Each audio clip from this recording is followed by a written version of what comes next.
بسم اللہ الرحمن الرحیم۔ السلام علیکم۔ قرآن مجید اور احادیث نبوی صلی اللہ علیہ وآلہ وسلم میں رمضان المبارک کی بہت زیادہ فضیلت و عظمت بیان کی گئی ہیں تاکہ مسلمان اس کے ثمرات و برکات سے محروم نہ رہ جائیں۔ روزہ کا لغوی اور اصطلاحی معنی۔ روزہ کو عربی زبان میں صوم کہتے ہیں۔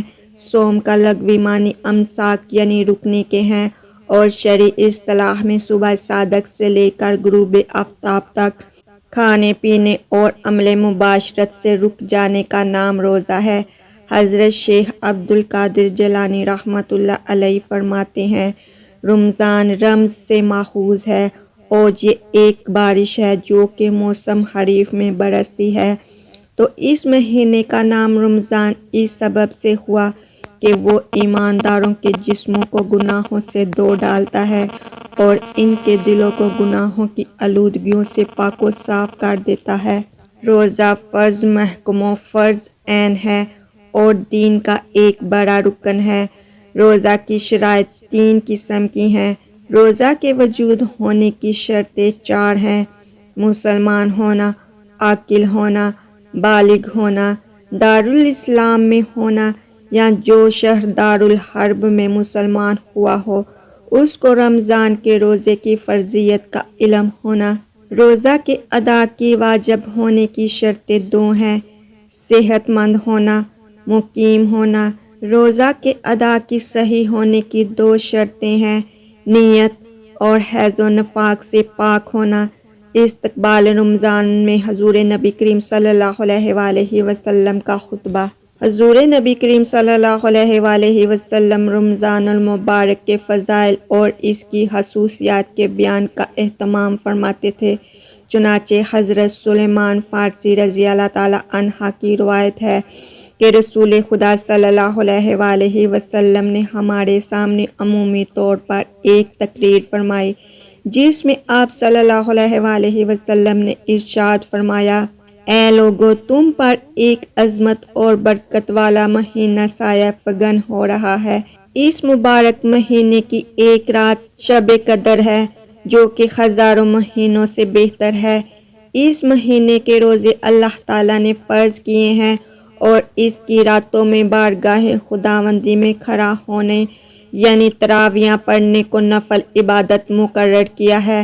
جو شخص اس مہینے میں اللہ کی رضا اور اس کا قرب حاصل کرنے کے لیے کوئی غیر فرض عبادت ادا کرے گا تو اس کو دوسرے زمانے کے فرضوں کے برابر اس کا اجر و ثواب ملے گا، اور اس مہینے میں فرض ادا کرنے کا اجر و ثواب دوسرے زمانے کے 70 فرضوں کے برابر ہوگا۔ یہ صبر کا مہینہ ہے اور صبر کا بدلہ جنت ہے۔ یہ ہمدردی اور غم خواری کا مہینہ ہے اور یہی وہ مہینہ ہے جس میں مومن بندوں کے رزق میں اضافہ کیا جاتا ہے۔ جس نے اس مہینے میں کسی روزہ دار کو اللہ کی رضا اور اجر و ثواب حاصل کرنے کے لیے افطار کرایا تو یہ عمل اس کے گناہوں کی مغفرت اور آتش دوزخ سے آزادی کا ذریعہ ہوگا، اور اس کو روزہ دار کے برابر اجر و ثواب دیا جائے گا، بغیر اس کے کہ روزہ دار کے اجر و ثواب میں کوئی کمی کی جائے۔ آپ صلی اللہ علیہ وآلہ وسلم سے عرض کیا گیا کہ یا رسول اللہ صلی اللہ علیہ وآلہ وسلم، ہم سے ہر ایک کو تو افطار کرانے کا سامان میسر نہیں ہوتا، تو کیا غربا اس عظیم ثواب سے محروم رہیں گے؟ آپ صلی اللہ علیہ وآلہ وسلم نے ارشاد فرمایا کہ اللہ تعالیٰ یہ اجر و ثواب اس شخص کو بھی دے گا جو دودھ کی تھوڑی سی لسی پر یا صرف پانی ہی کے ایک گھونٹ پر کسی روزے دار کا روزہ افطار کرا دے گا، اور جو کوئی کسی روزے دار کو پیٹ بھر کر کھانا کھلا دے گا، اس کو اللہ تعالیٰ نے میرے حوض یعنی حوض کوثر سے ایسا سیراب فرمائے گا جس کے بعد اس کو کبھی پیاس ہی نہیں لگے گی حتیٰ کہ وہ جنت میں پہنچ جائے گا۔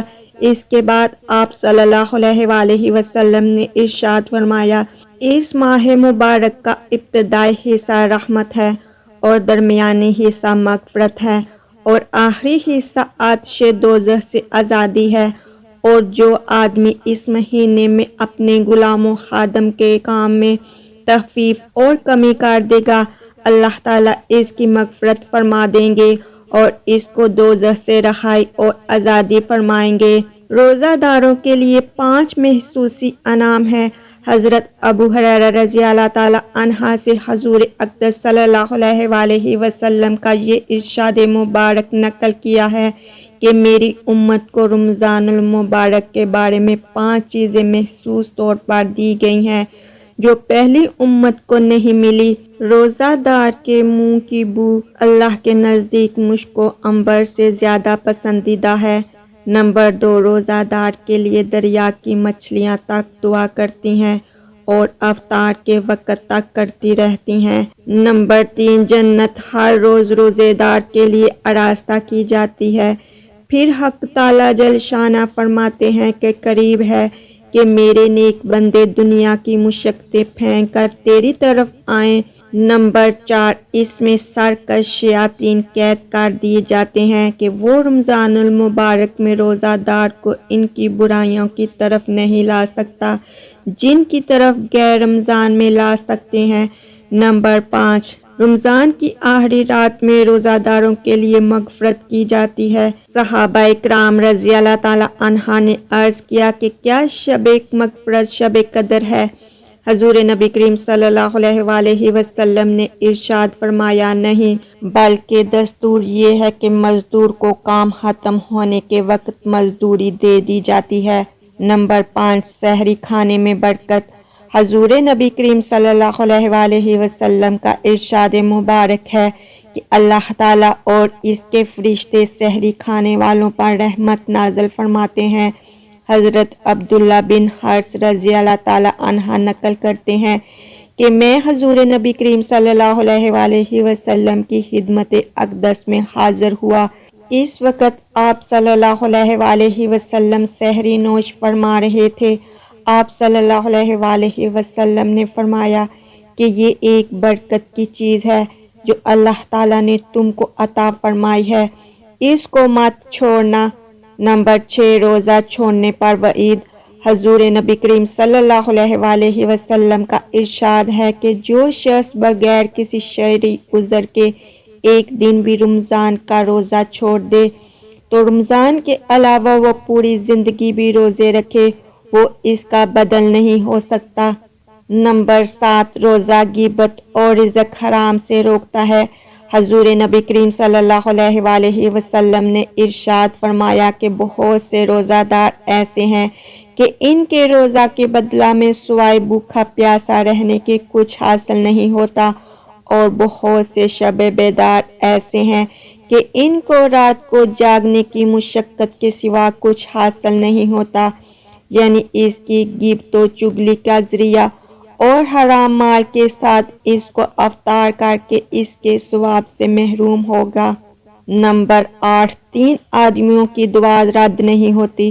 حضور نبی کریم صلی اللہ علیہ وآلہ وسلم کا ارشاد مبارکہ ہے کہ 3 آدمیوں کی دعا رد نہیں ہوتی، ایک روزہ دار کی افطار کے وقت، دوسرا عادل بادشاہ کی دعا، اور تیسرے مظلوم کی دعا جس کو حق تعالیٰ شانہ بادلوں سے اوپر اٹھا لیتا ہے اور آسمان کے دروازے اس کے لیے کھول دیے جاتے ہیں اور ارشاد ہوتا ہے کہ میں تیری ضرور مدد کروں گا۔ نمبر 9، روزے داروں کے لیے جنت کا مخصوص دروازہ۔ حضرت سہیل بن سعد رضی اللہ تعالیٰ عنہ سے روایت ہے کہ حضرت محمد مصطفیٰ صلی اللہ علیہ وآلہ وسلم نے ارشاد فرمایا کہ جنت کے دروازوں میں ایک خاص دروازہ ہے جس کو باب الریان کہا جاتا ہے۔ اس دروازے سے قیامت کے دن صرف روزے داروں کا داخلہ ہوگا، اس کے سوا کوئی اس دروازے سے داخل نہیں ہو سکے گا۔ اس دن پکارا جائے گا کہ کدھر ہیں وہ بندے جو اللہ کے لیے روزہ رکھتے تھے اور بھوک پیاس کی تکلیف اٹھایا کرتے تھے؟ وہ اس پکار پر چل پڑیں گے، ان کے سوا کسی اور کا اس دروازے سے داخلہ نہیں ہو سکے گا۔ جب روزہ دار اس دروازے سے جنت میں پہنچ جائیں گے تو یہ دروازہ بند کر دیا جائے گا پھر کسی کا اس سے داخلہ نہیں ہو سکے گا۔ نمبر 10 روزہ اور قرآن کی شفاعت۔ روزہ اور قرآن قیامت کے روز بندے کے حق میں شفاعت کریں گے۔ روزہ عرض کرے گا، اے رب، میں نے اس شخص کو دن میں کھانے پینے اور خواہشات نفس سے روکے رکھا، تو اس کے حق میں میری سفارش قبول فرما۔ اور قرآن یہ کہے گا کہ اے پروردگار، میں نے اسے رات کے وقت سونے اور آرام کرنے سے روکے رکھا، لہٰذا اس کے حق میں میری سفارش قبول فرما۔ چنانچہ روزہ اور قرآن دونوں کی شفاعت بندے کے حق میں قبول کی جائے گی اور اس کے لیے جنت اور مغفرت کا فیصلہ فرما دیا جائے گا۔ ماہ سیام میں حضور نبی کریم صلی اللہ علیہ وآلہ وسلم کے معمولات، عبادت و ریاضت اور مجاہدہ میں عام دنوں کی نسبت بہت اضافہ ہو جاتا۔ اس ماہ مبارک کی حیثیت اور محبت اپنے عروج پر ہوتی اور اسی شوق اور محبت میں آپ صلی اللہ علیہ وآلہ وسلم راتوں کا قیام بھی بڑھا دیتے۔ رمضان المبارک میں درج ذیل معمولات حضور نبی کریم صلی اللہ علیہ وآلہ وسلم کی سیرت طیبہ کا حصہ ہوتے۔ نمبر 1 کثرت سے عبادت و ریاضت۔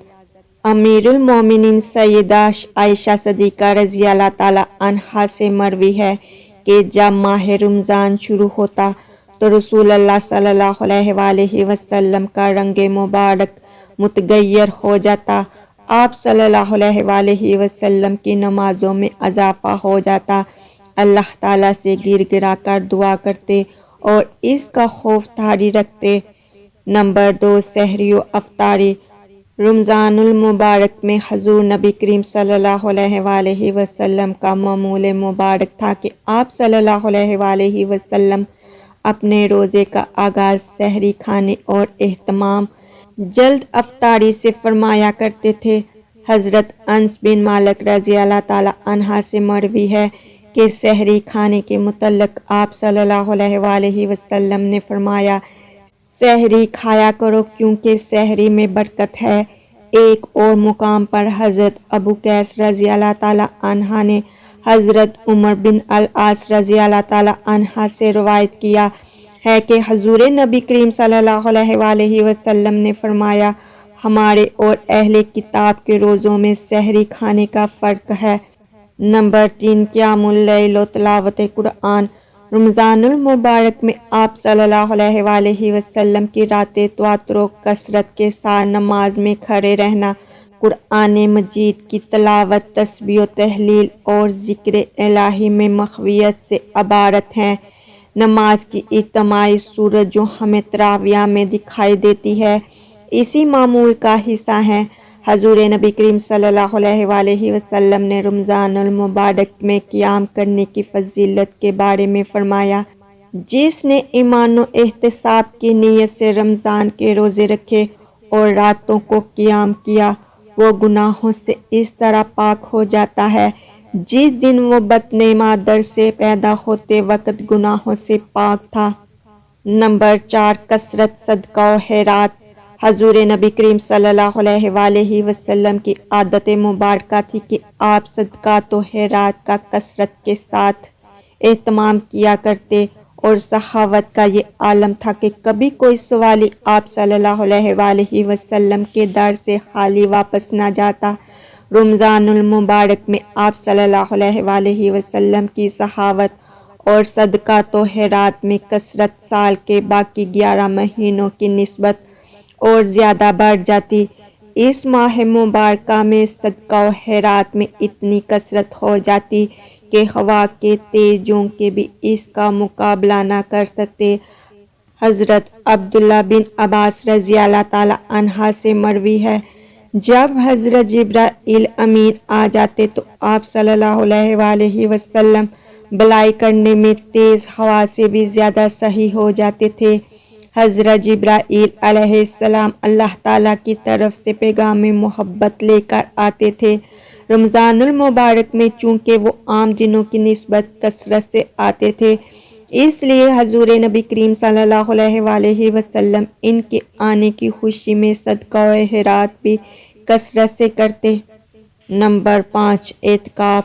رمضان المبارک کے آخری 10 دنوں میں آپ صلی اللہ علیہ وآلہ وسلم کا اعتکاف کرنے کا معمول مبارک تھا۔